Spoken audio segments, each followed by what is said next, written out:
Hey, and welcome to week 5. Super excited to have you back here again.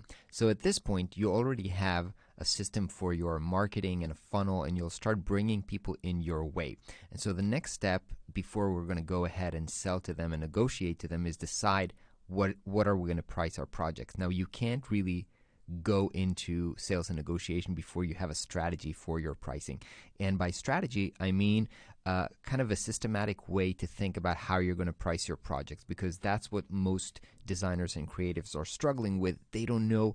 They don't have a system for coming up with their prices, so they're just asking around, or they're Googling, or they're using their gut feeling. And in this week, my goal is to give you a structure and a strategy for you to think about how you're going to price your project. Now, we're going to cover different strategies, and you're going to change between the strategies depending on your circumstances. So, like a lot of things in life and business, there's no simple solution or one solution that fits everybody. And this is, I think, a problem, because a lot of the advice that you'll see online would be, oh, you need to do value pricing, here's how to do this, but it might not be the right thing for you to do this moment. So we're going to talk about the different strategies and how you're going to move around between them depending on your needs and your circumstances at different stages in your business.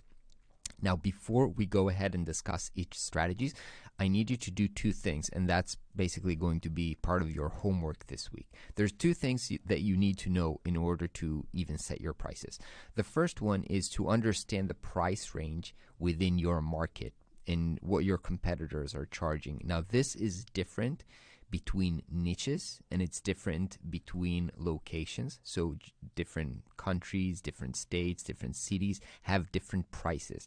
And you can't just set a price randomly without disregard to what the alternatives that your clients have. So you need to have some kind of knowledge about the price range that you're working with. And the second thing is you need to know your own cost structure. So how much do you need to pay? How much does it cost you to invest a certain amount of time in this project? Because let's say that something costs $1,000, a project costs $1,000, you did the research, you know that's the market price, and you're going to charge $1,000. So that's good. You're within the market range. However, for you, $1,000, it's not going to be enough for you to pay the rent. So this is not a sustainable strategy. So you need to take both these things into factors. Now, to know the price range in your market, you can start asking around colleagues, which you should have and develop. That's one of the great things about this course, is that you have a community. So make sure that you engage with other people around your location and people who are in similar niches. Start developing a relationship with them, and ask them about their pricing for specific projects. Now, the second thing is you can use Google, average hourly rates in your location for designers, for a web developer, for whatever it is that you're doing. Again, this changes and it's not super accurate, but at least it's giving you some kind of a ballpark. Now, the most accurate and best thing that you can do is actually get proposals from competitors, and you can either have somebody else reach out on your behalf as if they are a client and kind of asking for ball prices, or sometimes they would have their prices on their website. So do a little bit of digging. I know I did that. One thing that happened for me is that I had a friend who was working in a startup, and their startup wanted to do a branding, and so they actually reached out to a lot of agencies asking them for proposals to do their branding and a website for them.